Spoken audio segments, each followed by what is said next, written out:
si toi aussi tu avais envie de partager cette histoire, c'est parce que c'est une lutte qui a été d'emblée une lutte très collective et d'emblée aussi une lutte très politique. Et cette affaire, nous l'appelons l'affaire Coteau. La rue des Coteaux, 193, tout à fait. Mais donc le contexte de ce bâtiment, à l'époque, c'est que c'est une trentaine de chambres, une quarantaine de locataires, surtout sans papier, en fait, qui vivent dans un bâtiment qui est insalubre, avec des nuisibles, avec des coupures de courant, avec le bâtiment qui s'effrite, qui s'effiole, pas d'hygiène, très peu de douches, très peu de toilettes. Et en fait, le propriétaire, qui est une société de logement, le week-end du 1er avril d'ailleurs, je crois, c'est pas une blague, demande à ses locataires de quitter le logement parce qu'il doit mettre du produit pour désinfecter les chambres. Et en fait, il a profité de ce moment pour mettre en place avec des hommes de main une expulsion d'une violence assez inédite. Et donc moi, quand j'arrive le dimanche, effectivement, je constate le chaos dans le bâtiment, mais je crois que cette violence a favoriser la détermination et l'envie de se défendre des locataires concernés, en tout cas ceux qui étaient encore là, parce que donc on en a perdu en route, et de là est partie toute cette aventure sur la rue des Coteaux. Il y a eu d'abord un dépôt de plainte au pénal par 11 locataires. On a sollicité à ce moment-là Progress Lawyer Network, Selma Ben Khalifa et Olivier Stein, que je remercie, qui a permis de construire la plainte et d'officialiser en fait la démarche des locataires. On a aussi réussi à médiatiser dès le début. Les violences ont facilité aussi la médiatisation, mais donc on a réussi à médiatiser assez vite aussi le dossier. On a aussi, grâce à Quartier des Libertés, merci Véronique qui s'y présente, pu avoir des plaintes au niveau civil aussi, avec un dossier assez solide. Et d'ailleurs, les locataires avaient largement participé avec les collègues du Front Anti-Expulsion à un dossier vraiment...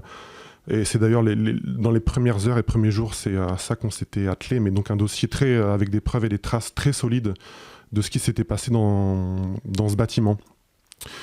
Puis il y a eu des rendez-vous avec la commune, avec la région, tout ça n'a pas très bien fonctionné. Malheureusement, les locataires sans papier, victimes premières de ces pratiques de marchands de sommeil, ont été invisibilisés du relogement. Ouais, tout à fait.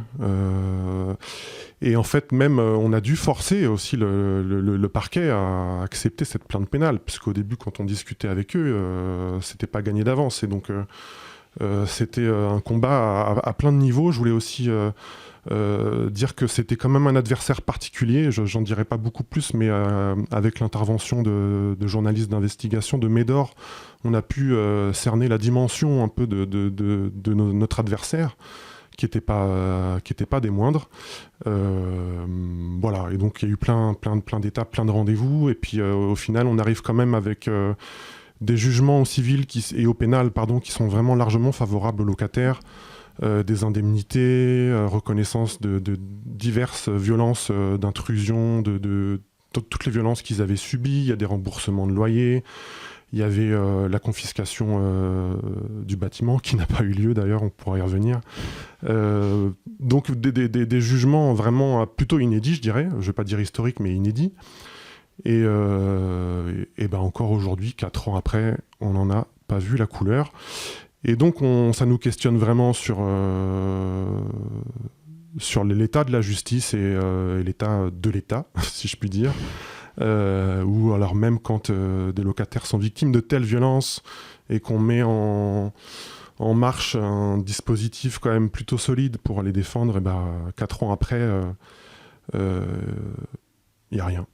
Et malgré en fait cette ambiance extrêmement violente et vraiment le témoignage et la démonstration de la force de leur côté, vous avez réussi à vous tenir collectivement, quoi, avec des locataires avec papier, des locataires sans papier, des travailleurs et des travailleuses, des avocats et aussi des militants. Comment est-ce que ce collectif s'est constitué ? Je dirais que la dynamique du Front Anti-Expulsion, la démarche, la manière dont on faisait avec les gens avec lesquels on intervenait a joué. Je l'ai dit, les violences ont fait que, je pense, les locataires ont subi quelque chose d'assez traumatisant et avaient envie d'en découdre et de pas en rester là. Je dirais aussi que les locataires sans papier, en fait, et c'est encore le cas, en fait, ils se raccrochent à ça. C'est un peu tout ce qui, après avoir tout perdu, c'est un peu le seul truc sur lequel ils voulaient vraiment obtenir réparation, dignité. Et puis effectivement, la force, on l'a obtenue, on l'a aussi reçue, mais donc des avocates et avocats avec lesquels on a travaillé. D'ailleurs, j'ai oublié Melvin, merci à lui. Et puis aussi, voilà, le fait que ça a été médiatisé et qu'il y ait des journalistes, des vrais journalistes, c'est pas le bon mot, mais en tout cas des journalistes d'investigation qui ont été soucieux de leur situation, qui ont voulu les accompagner, les soutenir, et tout ce collectif on s'est donné de la force tous et toutes ensemble. Et aujourd'hui, même si vous ne voyez pas encore la couleur de cet argent, vous n'avez pas lâché? Pas du tout, c'est pas le genre de la maison des locataires non plus. D'ailleurs, parenthèse tout à fait, c'est pas le bon moment. Je voulais avoir un mot pour Aboubacar, qui est un locataire qui est décédé. Et un mot aussi pour Samy, un locataire sans papier qui a été... En fait, lui, il est allé porter plainte parce qu'il s'est fait agresser par des hommes de main du propriétaire en allant porter plainte au commissariat central de la Grand Place.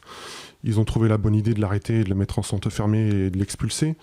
Et à ce moment-là, on lui a dit qu'il pourrait aller suivre son jugement du Maroc, enfin une bêtise. Et donc je voulais avoir un mot pour eux juste. Mais non, les locataires sont déterminés. Je ne sais pas à quel point ils y croient encore, mais je pense que d'avoir eu des jugements aussi favorables fait qu'ils sont dans le bon, ils se sentent dans le bon, dans le juste, et qu'ils lâcheront pas. Et comme je le dis, en fait, ils galèrent toujours. Leur souci de logement et de droit au logement n'a pas du tout été résolu. Et on a encore quelques pistes pour essayer d'aller au bout, quoi.